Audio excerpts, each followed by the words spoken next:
Hey y'all, FunSize here, welcome back to ARK Survival Evolved Mobile. Today we have a video for you on attributes, or what are commonly referred to as stats. So, with dungeons coming up, everybody's going to be running different stat spreads, and the stat spread you run is going to have a major impact on how well you run the dungeon with your current strategy. So I'm just going to go over the stats, we're going to go over some details of what the stats do, as well as a few facts you may not know yet, depending on your level of experience with the game.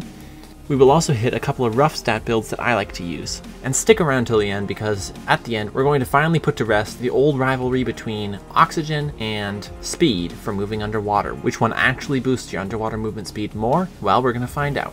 So let's hop right into it. So this here is your mobile stat screen. This is going to show you all the stats your character has. Obviously, I'm on my unofficial server right now. I don't generally play here because I never want anyone to be able to claim admin abuse, but I sometimes hop on to record a video. So on the right you have your character, and on the left you have his stats. Right now I'm spec'd for speed just because if I have to get on and moderate things, I want to be able to run quickly around the island and do my work quickly and efficiently. But we're going to head down the list. So first we have health. Health is your life. If you run out of health, you die. Seems pretty self-explanatory, but there it is. If your health runs down below 30 HP, your character becomes injured, moves much more slowly, and you regain stamina much more slowly. Temperatures can lower your health, starving can lower your health, being dehydrated can lower your health, running out of oxygen when underwater, falling, a bunch of different things can lower health.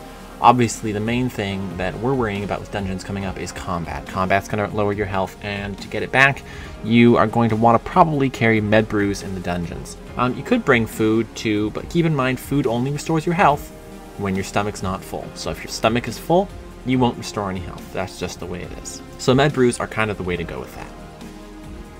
Stamina is how long you can do basically any advanced actions like running, jumping, swimming, harvesting resources, attacking. Those are all stamina. Stamina is good to have somewhat high. However, when you use your stamina and then rest and it comes back, it quickly drains your food and water. So the more stamina you have, the faster you go through food and water.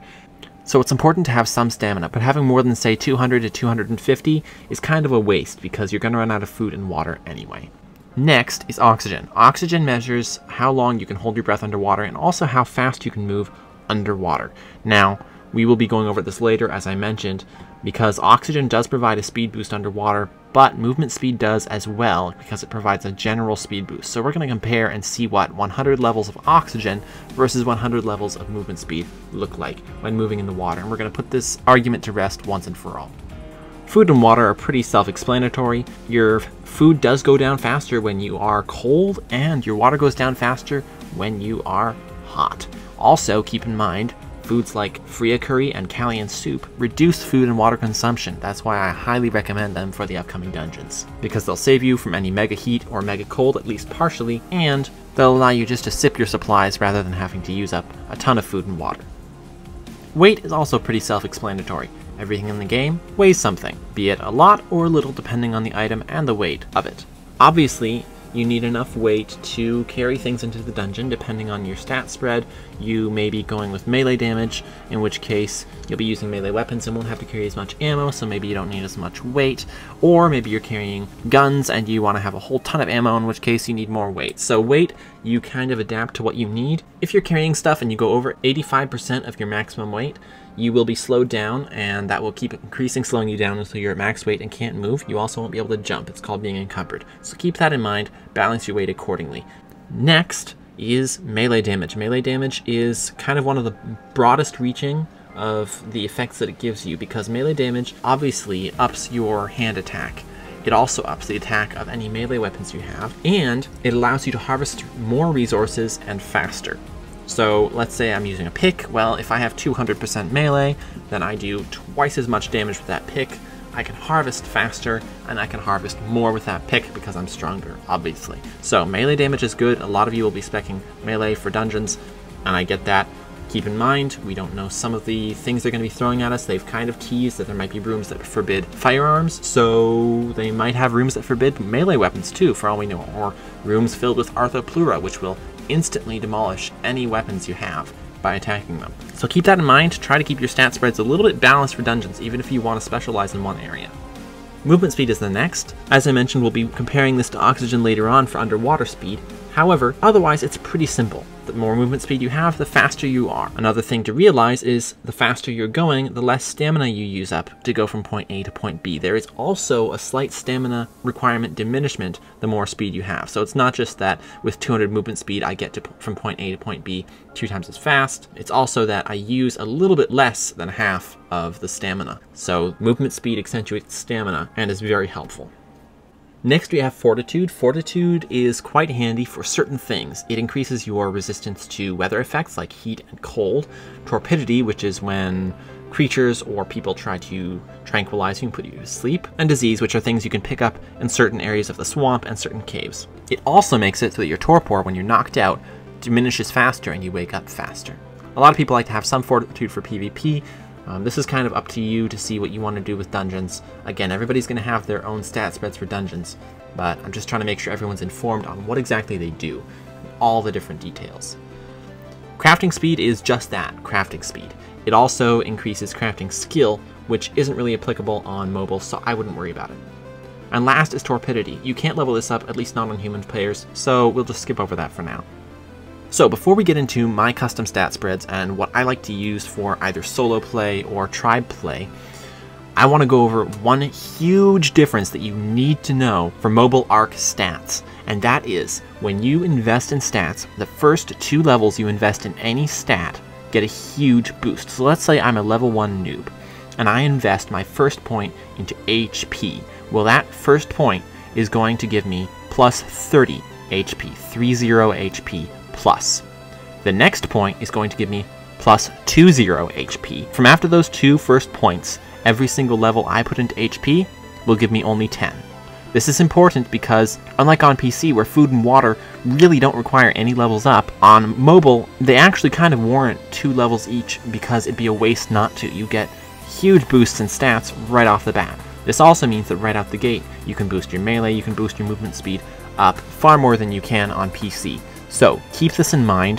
When you start out with a new character, don't just pump everything into one stat. Try to spread them around a little bit until you have at least 2 points into all the stats, with possibly the exception of crafting speed, since that has no purpose as of yet on mobile. Who knows what's coming in dungeons? Who knows? Maybe they'll have something in crafting speed where crafting speed indicates maybe deft fingers and you can unlock certain chests faster, or who knows. They could do anything they want with crafting speed, and because mobile is doing more and more exclusive stuff, who knows what will happen. But for now, you don't have to worry about it. Alright, now we get to dive into my custom stat spreads. Now, these will vary wildly depending on what I'm doing. For example, when I'm playing solo, I have to make my stats a little more well-rounded. I can't all specialize melee because I need carry weight, and I need stamina, and I need oxygen for moving around, for doing things. I need movement speed.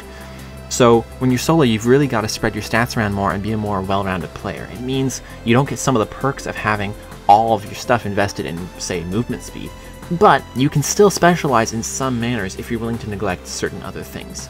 For example, I almost never personally level my health past 200, and I know this isn't necessarily a best practice for most people, but I figure that's 10 points I can invest elsewhere that I'll really use more often.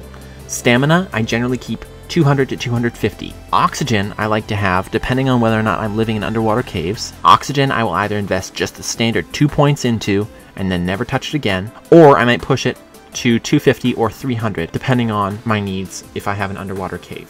Food and water I do push 2 levels into each, but then I forget them after that. Weight I like to push to 300 for a nice well-rounded solo character.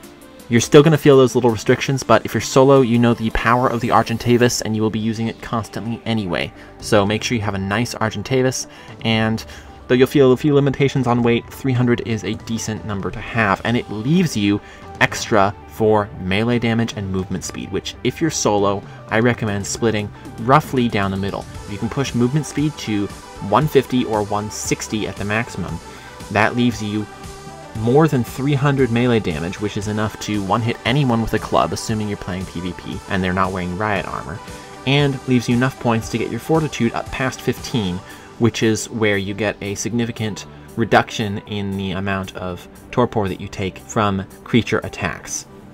And then again, crafting speed I don't generally touch, so that's my solo stat spread. We'll just go over it again. 200 health, 250 stamina, 200 to 300 oxygen depending on my purposes, 150 food, 150 water, 300 weight, at least 300 melee damage, 150 to 160 movement speed, and at least 15 fortitude. Any excess points you have after that, you can spend where you feel like you're lacking the most, be it weight, or stamina, or movement speed, or melee damage. Now again, if you're a solo player, you know that everyone plays differently and your circumstances change, so build it for what works best for you. But these are my basics that I like to use. Now if I'm in a tribe, I will generally push my health to 300 to 350. I will have my stamina at a standard 200 to 250. I will leave my oxygen low at 200. Food and water will again get 2 upgrades each. Weight I will also leave at 150. Fortitude I will push to 10 to 15 maximum. And all the rest of my stats I will apply toward my purpose in the tribe. So, if I'm a harvester for the tribe, and my focus is specialized resources like gathering amber, gathering hide, gathering pearls, I'm going to do melee damage because that will net me better results on rare resources that I can gather by hand. If I have this, it also puts me in the role, assuming I'm playing PvP, of the dinosaur dispatcher in PvP situations. So if an enemy is raiding us and they get shot off their tame, I'm the one who grabs the high damage sword and runs out and kills the tame because I have all the melee to do that very quickly. It also means that in ground, hand-to-hand PvP, I have a huge advantage and always carry a club, because I can one-hit anybody unconscious, and with a sword I can wreak absolute havoc, even against high durability armor. Melee damage is what I generally keep as my standard when I'm running with a tribe. However, movement speed is equally important, as it doesn't grant as much day-to-day bonuses. However, in certain key circumstances, it can turn the tide of battle. For example, if I have 300 movement speed, I can move faster than anyone. I can outrun tames. I can hide quickly in brush. I can strike and get out.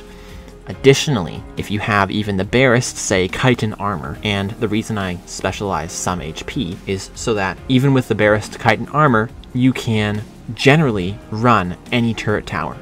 1 or 2 turrets might get one shot into you, which is why the HP and the armor. But other than that, you can reach the base of towers basically without getting shot because the turrets can't track your movement, you're too fast.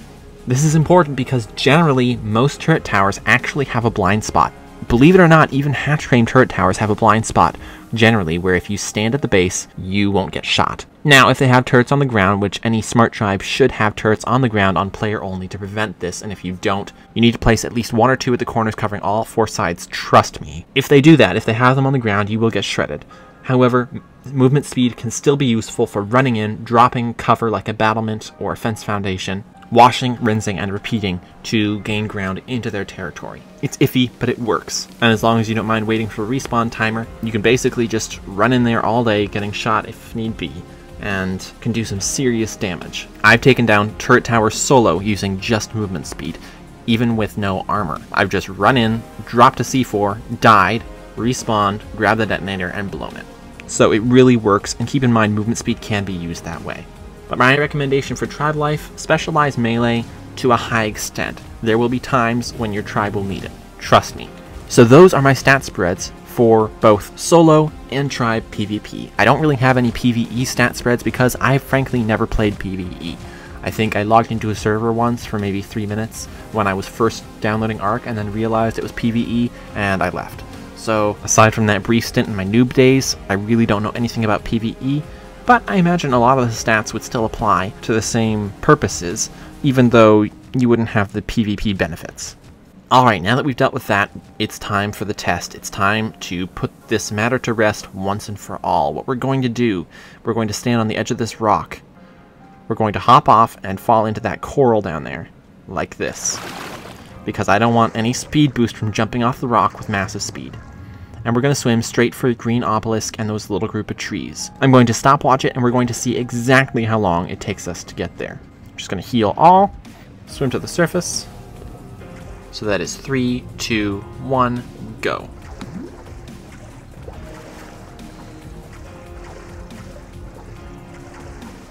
When we get to the other side, the minute we bob out of the water, I'm going to pause the timer and we will see how long it took us. I'm definitely leaning toward movement speed being faster, but we will see. Almost there.